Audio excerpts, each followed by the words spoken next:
台中市警察局第6分局的交通分队有一个姓蔡的小队长，长期指示6个队员用一种擦擦笔先帮伊代签出勤的记录。等到小队长上班了后，才甲复调改用圆珠笔来补签，假做出勤的记录。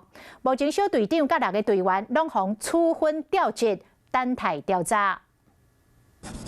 写上文字再涂调修改，像这样子好用的擦擦笔，却成为交警叫人代签的工具。台中市第6分局也出一个蔡姓小队长，长期指示6个队员代签出退勤的记录，疑似犯着公务员顶载不实罪。不可以做的事情，然后这样违签的话，就知法犯法。对，爆出来我们观感不好啊。这个蔡姓小队长指示6个队员用七仔笔伫咧出勤表顶悬写队员的名，等到蔡姓小队长上班的时，才甲代签的名切掉，用圆珠笔补家己的名，制作正常出勤的记录。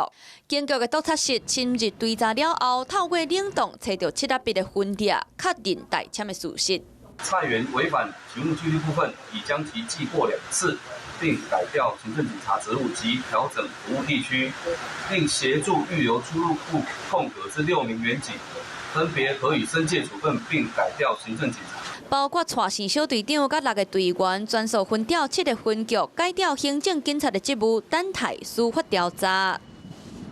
Hello， 我是林仙怡。想要抢先掌握最及时的新闻资讯吗？赶快订阅、按赞、开启小铃铛，锁定华视新闻 YouTube 频道。